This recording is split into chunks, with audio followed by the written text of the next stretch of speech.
बिस्मिल्लाहिर्रहमानिर्रहीम। हमारे भारत देश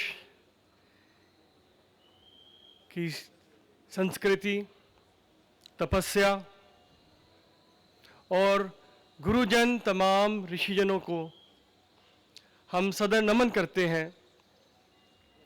मंच पे आदरणीय तमाम धर्म गुरु और तमाम आध्यात्मिक गुरु यहाँ पे जो हमारे साथ मौजूद हैं, उनको भी हम नमन करते हैं इस दुआ के साथ कि आज का दिन कुरुक्षेत्र में, इस पूरे रीजन में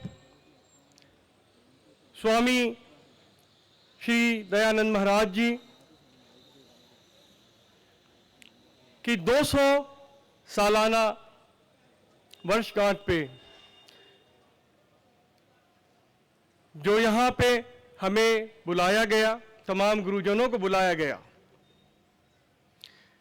स्वामी संपूर्णानंद जी महाराज ने वाकई आज जो हमें यहाँ देखने को मिल रहा है कि संपूर्ण भारत की जो आध्यात्मिक प्रथा है, जो रीति रिवाज है, उनको यहाँ मंच के ऊपर इकट्ठा किया है। तो हम अजमेर दरगाह शरीफ की तरफ से उनको मुबारकबाद देना चाहते हैं। और तमाम जो लोग यहाँ पे जुड़े, अभी हमारे युवा भाई जो जैन धर्म की तरफ से बात कर रहे थे और भारतवर्ष की तारीख के बारे में उन्होंने जब कहा कि किस तरह पूरी दुनिया में भारत विश्व गुरु के रूप में जाना जाता था, उस वक्त क्या शक्तियां थी हमारे पास, क्या ताकतें थीं। कोई economic powers, military powers, diplomatic powers उस जमाने में नहीं जाने जाते थे। जो सबसे बड़ी ताकत दुनिया जिसको जानती थी, नमन करती थी और हमारे भारत देश में उसको सीखने आती थी, वो थी अध्यात्म की ताकत, spiritual understanding in the spiritual Athos of India. तो अध्यात्म की ताकत जो है वो सबसे बड़ी ताकत है। और आज पुनः हमारे देश भारत की तरफ से उसी अध्यात्म को पूरी दुनिया में मंजर आम पे लाने की ज़रूरत है, और जिसका हर लम्हे, हर रोज़ हमारे गुरुजन उसका अथक प्रयास भी कर रहे हैं। अजमेर शरीफ की जब हम बात करते हैं तो वो धार्मिक नगरी जहाँ पुष्कर नगरी भी है।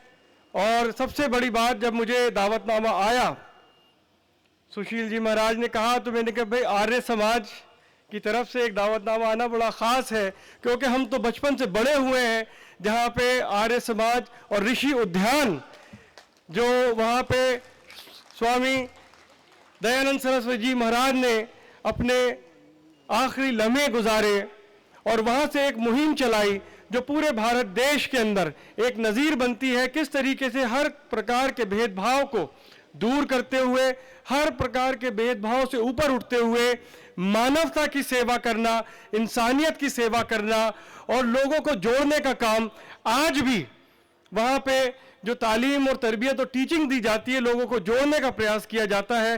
तो वाकई एक ऐसा मिशन जो चलाया, आज उसका सामने हमें नजर आता है किस तरीके से इस मंच पे संपूर्ण भारत के आध्यात्मिक गुरु, धर्म गुरु और तमाम धर्म के रहनुमा यहाँ पे, नुमाइंदे यहाँ पे आपके साथ मुखातिब हैं। ये नौजवान बच्चे यहाँ पे जो स्कूलों से आए हैं, मैं इनको भी मुखातिब होकर कहना चाहता हूँ कि देश का भविष्य नौजवानों के पास है।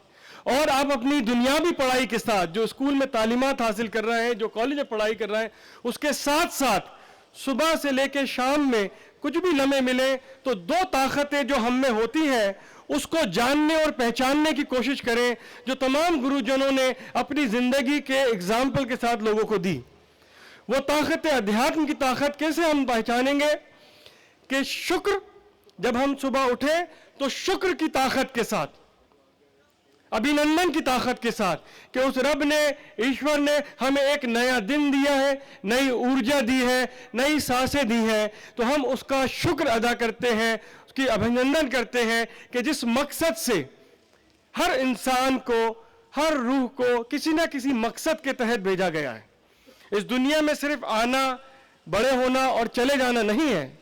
हर इंसान का एक मकसद है। जब वो इंसान उस मकसद को हासिल कर लेता है, उस मकसद को सामने रख के अपनी ज़िंदगी गुजर बसर करता है, तो उस मकसद को जीने के लिए वो रास्ते प्रदान होते हैं कि स्वामी दयानंद सरस्वती जी की शक्ल में वो नज़र आता है कि हाँ, इन्होंने अपनी जीवन का मकसद हासिल करा, इस दुनिया में रहते हुए भी और इस दुनिया के जाने के बाद भी वो सेवा का काम चलता रहा।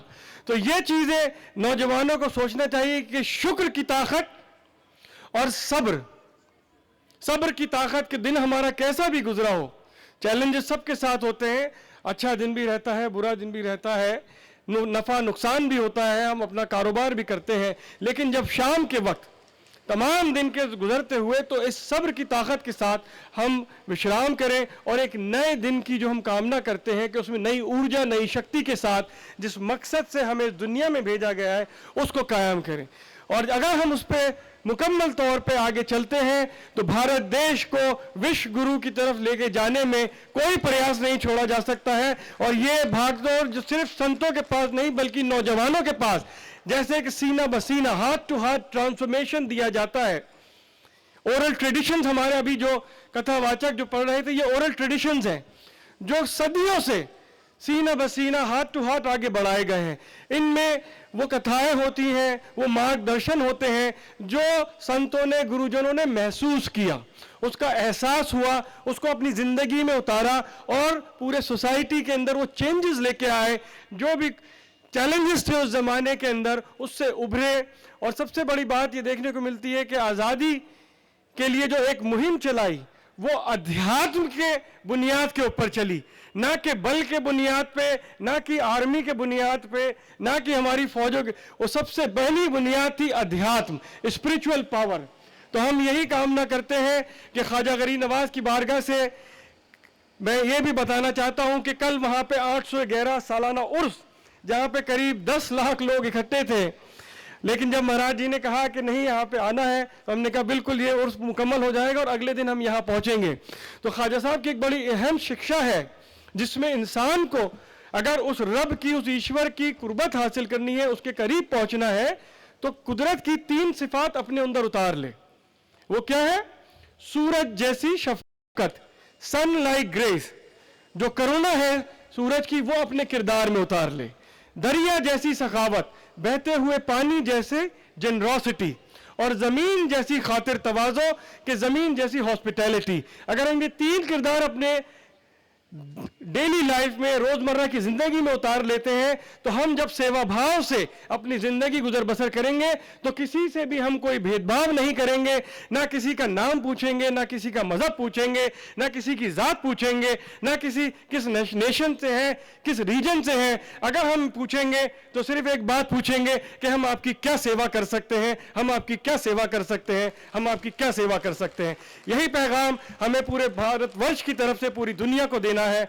हम तमाम गुरुजनों को सदैव नमन करते हैं और दुआ करते हैं कि हमारे भारत देश का ये 2023 साल, इसमें G20 की सदारत, जो अध्यक्षता हमारे देश को मिली है, ये बहुत बड़े गौरव की बात है कि G20 जो दुनिया के बड़े 20 देश हैं उसकी सदारत हमारे देश को मिली है। और ये अथक प्रयास है हमारी हुकूमत का, हमारे ऑनरेबल प्राइम मिनिस्टर साहब का, और तमाम जो लोग पूरी दुनिया में काम कर रहे हैं भारतीय, उसका हिस्सा हमें बनना है। और इस साल से लेकर आने वाले तमाम सालों में इसी तरह हमें पूरी दुनिया की किसी न किसी फोरम पे अध्यक्षता करनी है। इसका प्रण लें, इसका नमन करें और कुरुक्षेत्र की धरती से पूरे भारत के लिए हम दुआ करते हैं। अमन, प्यार, मोहब्बत की आदाब, सलाम, नमस्कार। जय हिंद, जय हिंद, जय हिंद। बहुत बहुत धन्यवाद सलमान चिश्ती जी।